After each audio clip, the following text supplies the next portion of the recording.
What's happening, everybody? Welcome to another episode of Unparalleled Sports Talk with yours, Kwame Fisher Jones. As always, I am him. So, a couple of days ago, actually, right before the NBA trade deadline, I did a podcast titled "The Golden State Warriors Should Trade or Should Have Traded Klay Thompson," and obviously they did.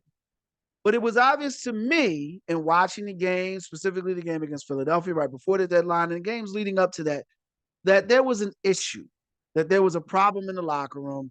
Not so much in the locker room. Let me backtrack that. Let me bring that back. There was an issue with Klay Thompson competing against the old Klay, and at this point, it had gotten out of hand. He was no longer able to confidently be a productive player. And not only did I see this, but Warriors management saw this because a few days ago, story broke that they tried to acquire LeBron James through trade, which is just crazy to think LeBron and Steph on the same team, not an all-star team, is crazy. But that they had tried to acquire LeBron James and he rebuffed, called the Lakers. The Lakers said, we're not interested in trading him, but, talk to LeBron.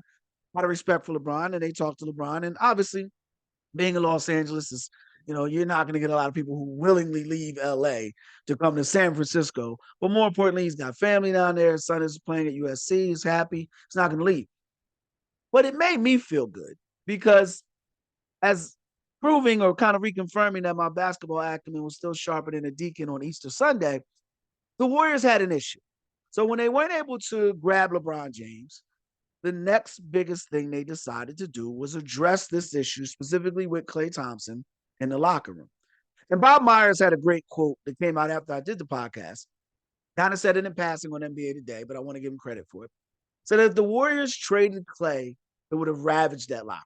It would have crushed that locker room. They would have had a hard time rebounding from that. Guys would have been heartbroken. So it leads me to believe that they were cognizant of this, but also that they weren't going to make that move in midseason. It was going to be too tough of a move to make. They tried to re-sign Klay for $48 million, didn't work out. So they knew going in that they had to make a move, and it had to include Klay Thompson because of what he meant to that team. So they did the next best thing. They completely altered their lineup. Instead of having Klay playing the second most minutes in the game, they now have asked Klay to come off the bench. But the biggest thing here, and a testament to Klay's mindset as a champion, and also a testament to the Warriors team, is the positivity that's coming out of there now.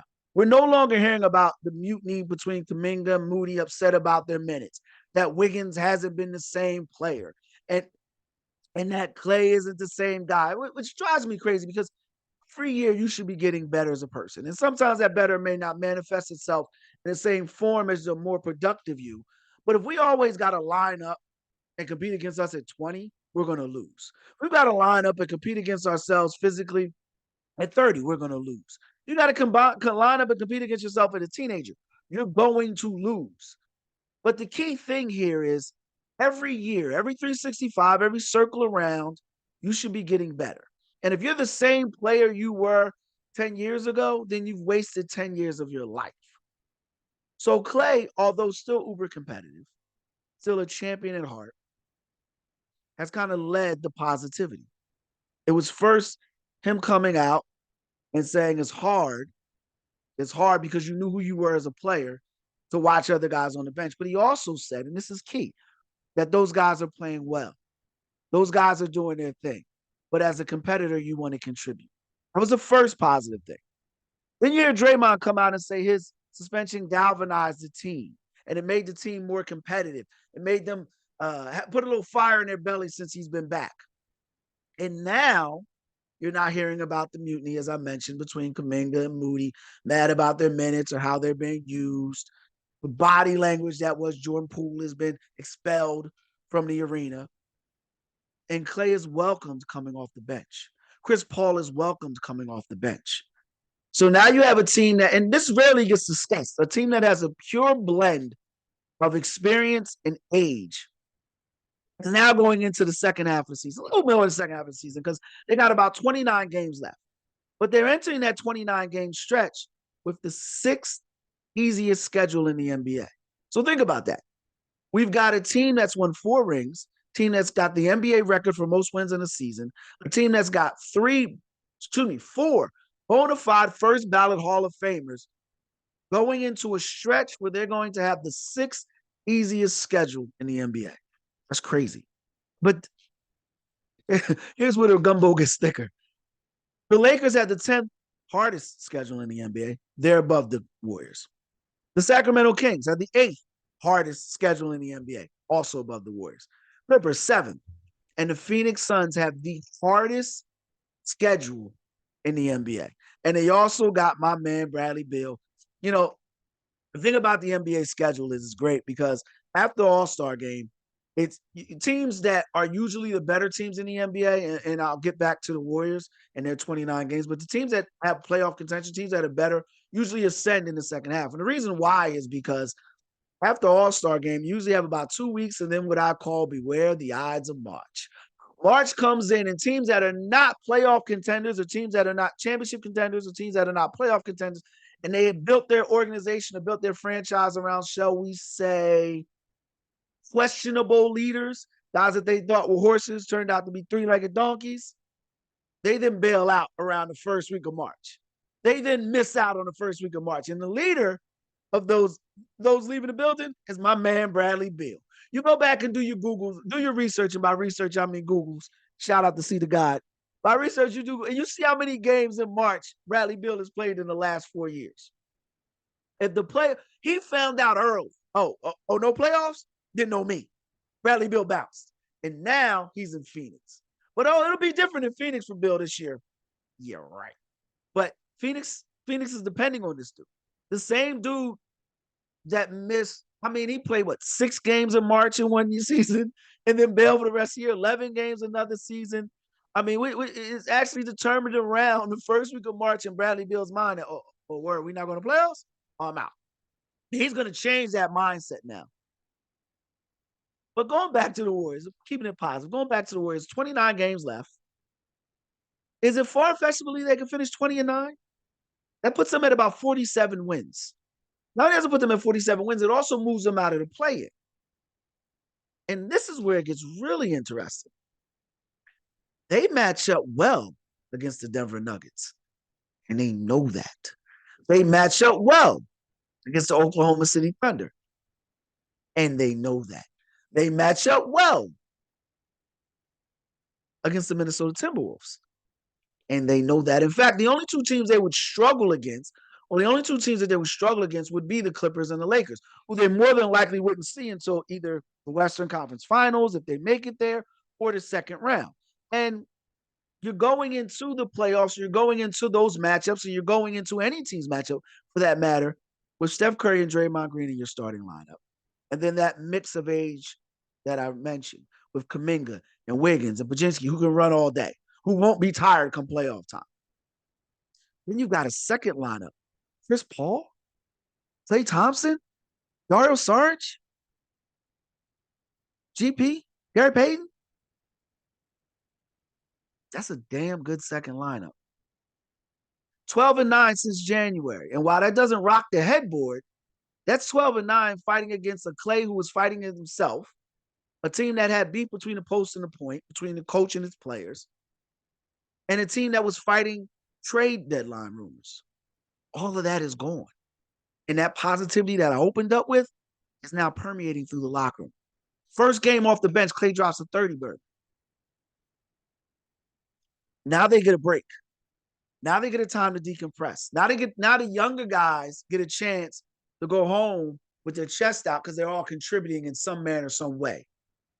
The pressure is no longer on Wiggins. If Wiggins doesn't play well, that's okay. We can come off the bench with Chris Paul, who will be back end of February, early March. Klay Thompson. That's a damn good lineup going into the stretch run. And again, Myers' comment and the positivity in keeping Klay. Youth. This team is ready to rock and roll. And in the Western Conference, where the number 1 seed is the Oklahoma City Thunder or the Minnesota Timberwolves, either way, you've got Karl-Anthony Towns, Michael Conley Jr., and Anthony Edwards in Minnesota. Okay. That's a solid group. Do you think that conglomerate of basketball brilliance is going to beat a 4-time champion 4 times in 7 days? I don't think so. Oklahoma City Thunder, we've got Shea. We've got Chet Holmgren. We're going to stay off the name calling. Are the Warriors a viable threat to win the NBA title? It's a bit much. That's more for the fanatic cats out there. But are they a viable threat to go deep in the playoffs? Very much so. And as we sit back and look at teams we're expecting to fall off, we need to consider teams that are expecting to rise. And when you hear a guy say he's excited about coming off the bench, he mentioned Hall of Famers, but also mentioned champions and Manu Ginobili who came off the bench. When you see a team that has played its best basketball in critical moments and that embraces who they are, when you see a team that's got the San Antonio Spurs 3 times on their schedule in the next 29 games, the Washington Wizards in the next 29 games, the Charlotte Hornets in the next 29 games, the Memphis Grizzlies in the next 29 games, you can't help but think, yeah, this team got a chance to rock and roll. And, maybe the Lakers do too. That's why LeBron passed on the trade. Could you imagine that team going into this stretch, regardless of who they traded? Could you imagine LeBron James, Steph Curry? Man, that's insane. But stay focused.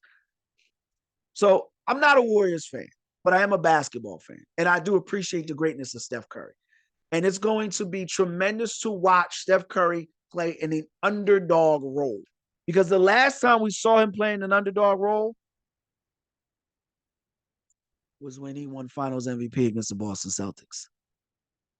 When he solidified his position as one of the greatest guards to ever play the game.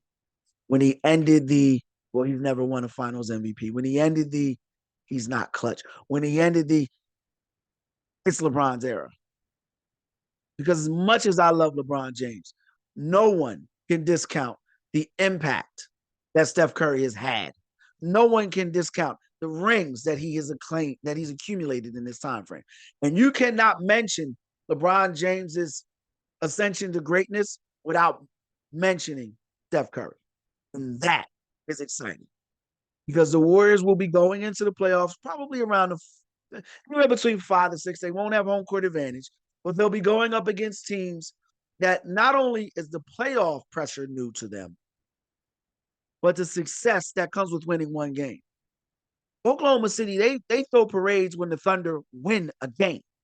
Like in Oklahoma City, they celebrate, I don't want to say mediocrity, but they celebrate every step along the way. In Golden State is championship or bust. In LA is championship or bust. And the Clippers, it's just be healthy. In Phoenix, we don't know what the heck it is. But we do know this. Kevin Durant has been Kevin Durant except for the 3 years he was in Golden State. So what is Kevin Durant? Perennially eliminated in the second round of the playoffs. Now he's jumped into some Western Conference Finals with Russell Westbrook. He's jumped into some Western Conference Finals with Steph Curry. But he ain't done diddly poo with Devin Booker. And Devin Booker didn't do diddly poo without Chris Paul. Keep in mind, when the Phoenix Suns were one of the worst teams in the NBA, Devin Booker was on that team. And we know where Bradley Beal is. So essentially, you've taken a collection of 3 players who, when asked to lead their own franchises, have fell well short of any type of deep playoff runs or championship aspirations. And you've added them together, and you're hoping that the result mimics the team that you're going to have to be competing against. There are a lot of recipes for success. That ain't on recipe.com. That ain't gonna work. So it's gonna be fun to watch Steph Curry playing against some of these guys. It's gonna be fun to watch the Warriors going up against Denver and the Lakers because you're dealing with icons. We hear all the time about how great Joker is, greatest player in the NBA. Well, he's gonna have to come back through Golden State. We'll see how that rock and rolls.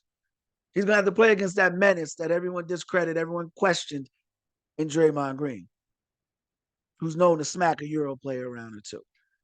So yes, get yourself buckle up, be ready to rock and roll because the Golden State Warriors are poised for a strong second half / 29 game run. That's it for this episode of Unparalleled Sports Talk. Again, if you like the podcast or like the video, make sure you subscribe, comment, do whatever your podcast platform allows you to do. And as always, we appreciate your time here. You be easy.